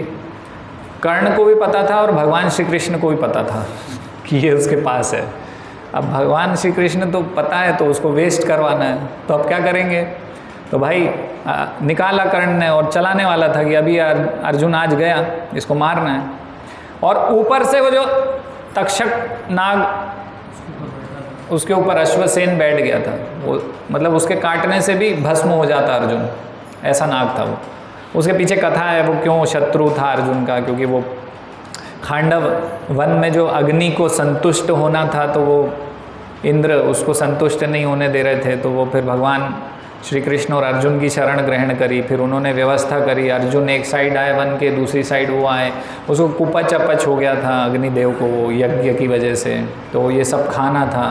तो उसमें जितने भी पशु पक्षी थे सबको भी खाना था। तो उसमें एक नाग था, उसका नागिन थी, हाँ उसकी माँ थी वो, ये अश्वसेन की। और उसके कुछ और 2-4 बच्चे थे, अंडे थे, है ना। तो वो उसमें अग्नि में जल गए थे। तो वो उसका दुश्मनी यहाँ पर वो शत्रुता निकालना चाह रहा था कि उनका बदला लेना चाहता हूँ। तो अश्वसेन बैठ गया उस तीर पे, और वो तीर तो पहले से ही अचूक था, मरना ही था अर्जुन को। लेकिन क्या हुआ, भगवान के हाथ में क्या बता रहे हैं, धृत है रश्मिनी, और क्या चाबुक है, आत्ततोत्रे। भगवान ने क्या किया, फट से चाबुक मारा घोड़ों को। घोड़े कैसे हुए, घुटने पे आ गए। भगवान को तो पता है अभी अर्जुन को कैसे कहाँ कैसे बचाना है, सब आइडिया है भगवान को, भक्तों को कैसे सुरक्षा प्रदान करनी। वो घुटने पे आ गया तो अर्जुन एकदम झटका खा के नीचे हो गया। अभी उसका गर्दन पे निशाना लगाया था अर्जुन ने, कर्ण ने अर्जुन के, लगना था उसकी गर्दन पे, और अर्जुन तुरंत मर जाना था वहीं। लेकिन क्या हुआ, जैसे ही घोड़े नीचे गए रथ भी नीचे चला गया और उसके मुकुट को उड़ा ले गया। हालांकि मुकुट गिरना भी एक क्षत्रिय के लिए बहुत शर्मसार होने वाली बात है। तुरंत काला पड़ गया, भस्म हो गया वो मुकुट। अर्जुन भस्म होने वाला था, केवल मुकुट भस्म होकर रह गया। तो इस प्रकार से भगवान ने अनेक बार अर्जुन को बचाया। और हम देखते हैं ना, फिर महाभारत में जब बाद में अर्जुन को कृष्ण बोलते हैं कि बेटा एक काम करो, तुम पहले उतरो बोले हाँ अब मैं उतरता हूँ। तो बोले आपने मुझे पहले क्यों उतारा, बोले अभी पता चल जाएगा, मुझे तो उतरने दो, तुम पहले निकलो इससे। अर्जुन निकल गए, फिर कृष्ण उतरे तो ब्लास्ट हो गया वो वहीं। बोले मैंने तो टाइम बम नहीं लगाया था इसमें, फिर कैसे ब्लास्ट हो गया। बोले वो भीष्म द्रोण और जितने महारथी अतिरथी थे वो योद्धाओं ने तो पहले तुम्हारा ये भस्म कर दिया था, वो तो मैंने इसको असेंबल करके जोड़ के रखा था जब से। तो ऐसे भगवान ने अनेक अनेक बार अर्जुन को बचाया। कुटुंब, हाँ, अपना जान की बाजी लगा कर वहाँ पर युद्ध में टिके रहे और हमेशा अर्जुन को बचाते रहे। भगवान क्या जान की बाजी लगाएंगे, मतलब वो तो लीला स्तर पे हम बोल सकते हैं। तो ये इम्पॉर्टेंट बात पता चल रही कि भगवान के समक्ष योद्धा मरे तो फिर उच्च गति को प्राप्त हुए, भगवान के धाम को गए। ललित गति विलास वल्गुहास प्रणय निरीक्षण कल्पितो रुमाना। तो यहाँ तक तो पार्थ सारथी रूप में युद्ध में भगवान श्री कृष्ण को याद कर रहे हैं भीष्म पितामह। अब फिर सबसे ऊंचे स्तर की बात कर रहे हैं, गोपी गीत के विषय में चर्चा कर रहे हैं, है ना। तो गोपी गीत में जैसे गोपियाँ जब रास कर रही थी, फिर वहाँ से भगवान श्री कृष्ण चले जाते हैं, है ना। तो वो यहाँ पर इस श्लोक में वर्णन है। तो पहले मैं इसका अनुवाद पढ़ देता हूँ, छोटा सा अनुवाद है। मेरा मन उन भगवान श्री कृष्ण में एकाग्र हो जिनकी चाल तथा प्रेम भरी मुस्कान ने व्रजधाम की रमणियों गोपियों को आकृष्ट कर लिया। रासलीला से भगवान के अंतर्धान हो जाने पर गोपिकाओं ने भगवान की लाक्षणिक गतियों का अनुकरण किया। तो जब भगवान श्री कृष्ण रास छोड़ के चले गए तो गोपियाँ उनको याद कर रही हैं, और याद करके क्या कर रही हैं, उनकी नकल कर रही हैं, उनकी लीलाओं की। तो जैसे कि कालिया दमन किया था भगवान ने, तो एक गोपी कालिया बन गई, दूसरी गोपी कृष्ण बन गई, और वो नृत्य कर रहे हैं, और ऐसे करते हैं कृष्ण, वैसे करते हैं, ऐसे चलते हैं, ऐसे बोलते हैं।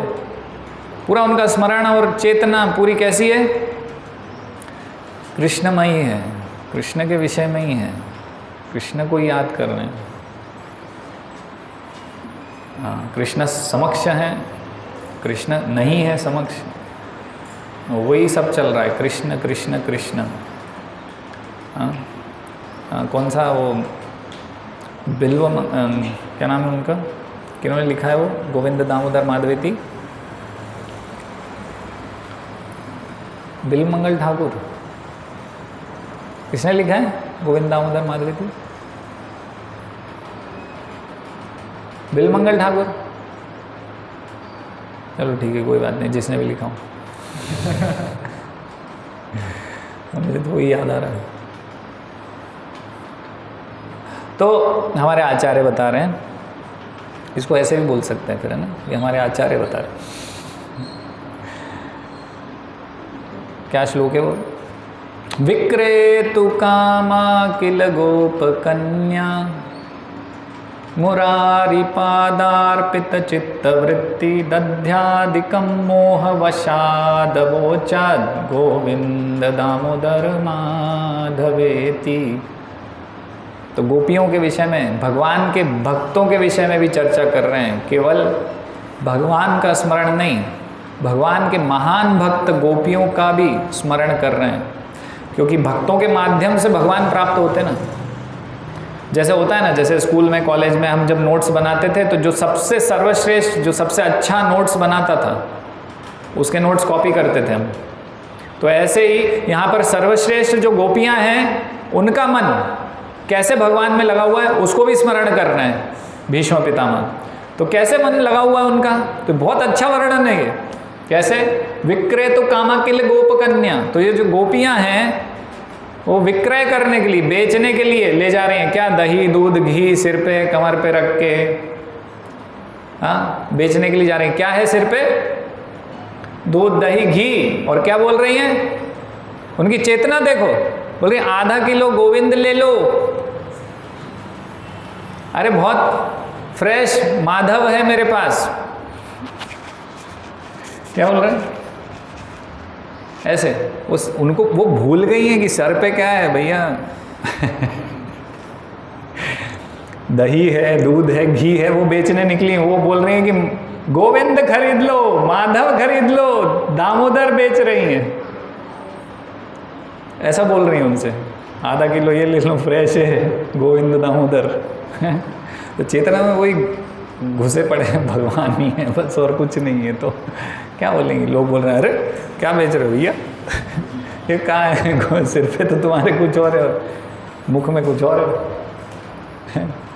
तो इस प्रकार से चित्त वृत्ति, तो ऐसी गोपियों का जो चित्त है, जो वृत्ति है, उसको याद कर रहे हैं। वैसा हमारा चित्त होना चाहिए कि हमारे चित्त में गोविंद दामोदर माधवेति ये होने चाहिए, है ना, हमेशा। दध्यादिकम मोहवशाद वोचन, मोहवश, भगवान श्री कृष्ण के मोह में, प्रेम में क्या बोल रही हैं? गोविंद ले लो, दामोदर ले लो, माधव ले लो, भगवान। इस प्रकार से तो याद कर रहे हूँ गोपियों के भाव को, जो सबसे उच्च कोटि का भाव है, उसको याद कर रहे हैं। फिर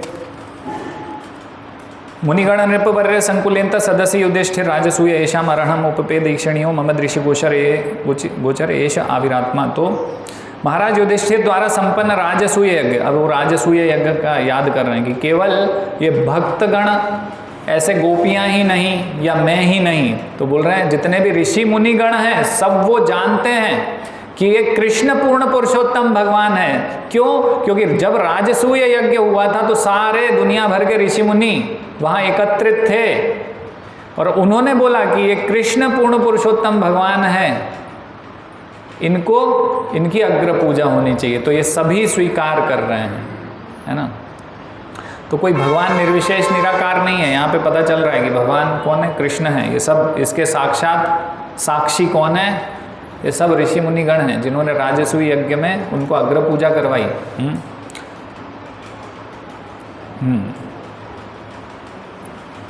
और बोल रहे हैं कि यह सब मेरी आंखों के सामने हुआ और मैंने इस घटना को याद रखा जिससे मेरा मन भगवान में लगा रहे, है ना। तो ऐसी सब ये जो घटनाएं हम, लीलाएं हम भगवान के भक्तों के मुख से सुन रहे हैं, श्रवण कर रहे हैं, पढ़ रहे हैं, तो वो हमें भी स्मरण होनी चाहिए भीष्म पितामह के। जैसे आखिरी श्लोक है, तमीमम अहमजम शरीर भाजाम हृदय हृदय धिष्ठित आत्मकल्पितानाम प्रतिदृश्यमेव नैक धारकमेकम समधिगतोस्मि विधूत भेद मोह। अब मैं पूर्ण एकाग्रता से एक ईश्वर श्री कृष्ण का ध्यान कर सकता हूँ जो इस समय मेरे सामने उपस्थित हैं, क्योंकि अब मैं प्रत्येक के हृदय में, यहाँ तक कि मनोधर्मियों के हृदय में भी रहने वाले, उनके प्रति द्वैत भाव की स्थिति को पार कर चुका हूँ।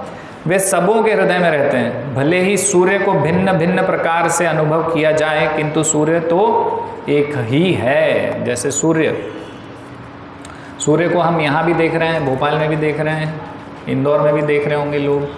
हालांकि ये भी बादल है, नॉर्मली सूर्य जब रहते हैं तो सूर्य एक ही हैं सब, है ना, वही है। भगवान कौन है? यही कृष्ण ही है। सब अलग अलग दृष्टि से उनको देख रहे हैं, लेकिन कौन है वास्तव में? ये कृष्ण ही भगवान है। और इनमें मेरा मन लग जाए और मैं फिर अपना जो शरीर है इनके ऊपर मेडिटेट करके, इनके ध्यान में छोड़ूं, ऐसा इच्छा व्यक्त करके यहाँ पर भीष्म पितामह की सांसें रुक जाती हैं और वहाँ पे एकदम पिन ड्रॉप साइलेंस हो जाता है। सब जितने भी, बहुत सारे लोग वहाँ खड़े हुए थे, सारे ऋषि मुनि, पांडव, सब खड़े हुए थे। सब वहाँ शांत हो जाते, क्योंकि एक भक्त उनके बीच में से, महान भक्त उनके बीच में से चले गए, शांति हो जाती है। तो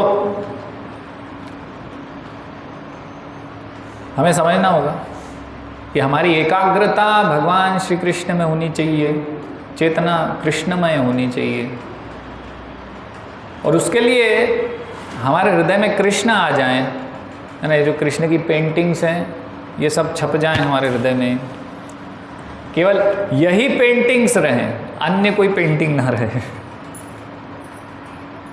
ये हमारा प्रयास होना चाहिए। और कृष्ण को इस हृदय में जगह देने के लिए जगह खाली करनी पड़ेगी। जो पुरानी धुरानी चीज़ें हैं वो हटाएंगे। अगर नया कूलर लेके आए, हमने रखा घर में, तो जगह तो चाहिए ना, उसके लिए हटाते हैं हम सामान, कहाँ रखेंगे, हटाओ यार इसको हटाओ। तो ऐसे ही अन्य चीज़ों को हटाना पड़ेगा, है ना। काम, क्रोध, लोभ, मोह, मद मत्सर, ईर्ष्या, द्वेष, अनर्गल बातें, अनर्थ जिनका कोई अर्थ नहीं है, सब इकट्ठा करके हम संजो के ध्यान से उसको रखते हैं ना हम अंदर अपने, उसको सबको बाहर निकालना पड़ेगा, खींच के फेंकना पड़ेगा। तो फिर ये पूरे दीवार पर हमारे हृदय की ये पेंटिंग्स होनी चाहिए भगवान की। केवल कृष्ण के लिए जगह होनी चाहिए, अन्य किसी चीज़ के लिए जगह नहीं होनी चाहिए। ये यहाँ पर संदेश है, साफ करना पड़ेगा अपने हृदय को। ये हमारे मन का गुण होना चाहिए, कई बार बोल रहे हैं यहाँ पर भीष्म पितामह। हृदय साफ होना चाहिए, स्वच्छ। तो इसका प्रयास करते रहिए। हरे कृष्णा। किसी का कोई प्रश्न है तो पूछ सकते हैं।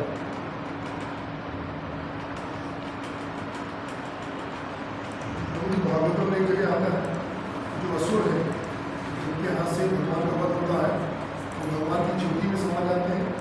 काय में समझ, हाँ ज्योति, ओके। और बाकी जो भगवान के भक्त हैं वो उनके धाम जाते हैं। एक जगह की हम चर्चा कर रहे थे कि वो धाम जाते हैं। हाँ, मतलब प्रश्न क्या है तो इसमें? भागवतम एक जगह में पढ़ा था, ये था कि जिन असुरों को भगवान ने मारा, हाँ, वो भगवान की ब्रह्म ज्योति में चले जाते हैं। तो अभी अपन आगे श्लोक में कई जगह ये डिस्कशन कर रहे थे हाँ कि जिनको भगवान ने मारा वो सब धाम जा रहे हैं। हाँ, मुक्त अवस्था को प्राप्त कर रहे हैं। तो ये 5 प्रकार की मुक्ति होती है ना। तो 5 प्रकार की जो मुक्ति है उसमें से जो भक्त हैं वो सायुज्य मुक्ति कभी भी नहीं चाहते। पहली बात तो वो मुक्ति के विषय में भक्त सोचते ही नहीं कभी। वो केवल उसका एक ही लक्ष्य रहता है, भगवान से प्रेम और भगवान की सेवा। उसके बाद वो भगवान के ऊपर छोड़ देते हैं, भगवान को जहाँ फिट करना हो वहाँ कर दें। नरक में कहीं प्रचार करना है, मतलब देखो नरक में प्रचार का एक चांस रहता है, इसलिए वो नरक में भी जाना चाहते हैं। ब्रह्म ज्योति में क्यों नहीं जाना चाहते? क्योंकि वहाँ प्रचार नहीं होता क्योंकि वहाँ पे जाके टंग जाते हैं, वहाँ पे इनएक्टिविटी है। तो भक्त को इनएक्टिविटी नहीं चाहिए क्योंकि वो हमारा स्वभाव ही नहीं है। एक्टिविटी चाहिए, कृष्ण के लिए चाहिए, इसलिए वो सायुज्य मुक्ति छोड़ के सब करना चाहते हैं। तो यहाँ पर भीष्म पितामह तो जहाँ भी पार्थ सारथी रूप होगा भगवान का, जिस भी लोक में, वहाँ गए होंगे। लेकिन अन्य सैनिकों के लिए ऐसा कुछ वर्णन नहीं है कि 5 कौन सी मुक्ति में से कहाँ गए होंगे। वो सायुज्य मुक्ति हुई, सार्ष्टी, सारूप्य, सालोक्य, वो वर्णन नहीं है इसमें। तो इतना डिटेल में नहीं है इसमें कि क्या कौन सी मुक्ति प्राप्त हुई उनको। हाँ, उच्च गति तो हुई है, ये तो बता रहे हो कि मुक्त हुए सब, है ना।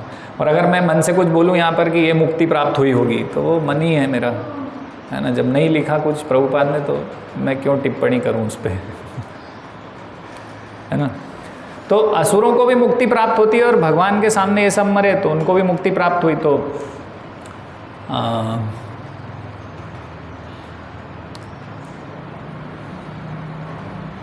जैसे कि क्या नाम था उसका, जो 100 गलतियां करी थी जिसने, शिशुपाल। तो शिशुपाल भगवान के अंदर समा गया था ना, उसकी ज्योति निकल के, है ना। तो शिशुपाल जैसे ब्रह्म ज्योति में पहले पहुंचा और फिर उसके बाद तो वो तो हाँ वैकुंठ में नहीं, लेकिन ऐसा वर्णन जरूर है ना उसमें। तो कहीं कहीं थोड़ा सा ऐसा भी है, जैसे कि शिशुपाल तो भगवान का भक्त था और वो लीला में था बस, है ना, क्योंकि उसको चतुष कुमार द्वारा श्राप मिल गया था ना। लेकिन क्योंकि यहाँ पर वो असुर का रोल निभा रहा है तो उसको ऐसा दिखाया ना कि वो भगवान के शरीर में ब्रह्म ज्योति में पहले लीन हुआ, फिर उसके बाद फिर भगवान की इच्छा से जिस भी गेट कीपर था वहाँ पहुँच गया हुआ वो। तो ये थोड़ा सा ऐसा नहीं है कि फिक्स, ये भगवान की इच्छा पे भी होता है। वो सारे योद्धा वैकुंठ गए ऐसा भी तो भगवान की इच्छा है कि इसको कहाँ पे उपयोग करना है, कहाँ भेजना है। क्योंकि हम देखें तो असुर और सुर मतलब कि देवताओं और असुर के बीच की लड़ाई थी ये भी। जो असुर लोग थे वो जन्म हुआ था ना उनका भी, और देवताओं का भी जन्म हुआ था कृष्ण की तरफ से, है ना। और पांडव ही देखें तो हम अलग अलग देवताओं के वो थे ना, अंश थे। तो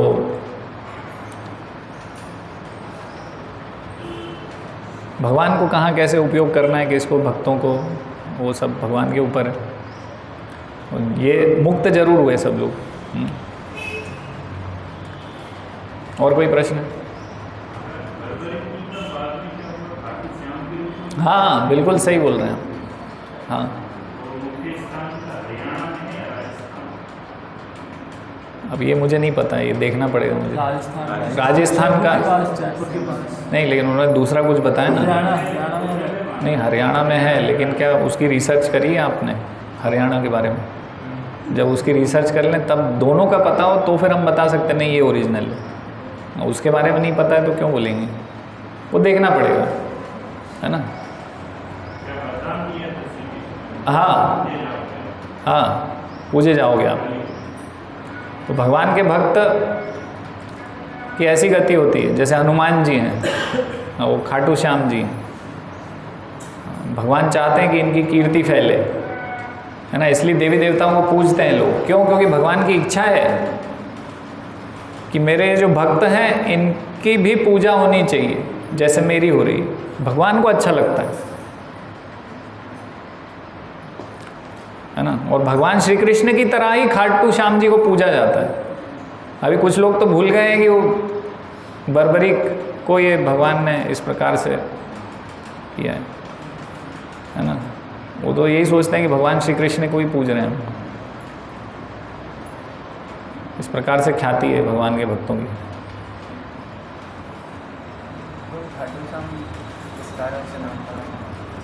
अब ये तो थोड़ा देखना पड़ेगा, पता नहीं।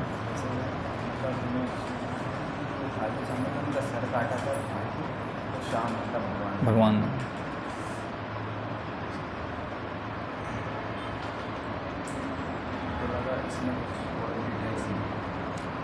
नहीं, ये तो मैंने सुनाया था, वो तो कथा उस नहीं, इसमें नहीं है, भागवतम में नहीं है वो।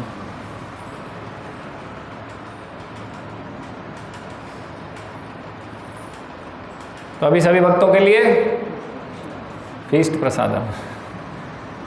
श्रीमद् भागवतम की जय, श्रील प्रभुपाद की जय।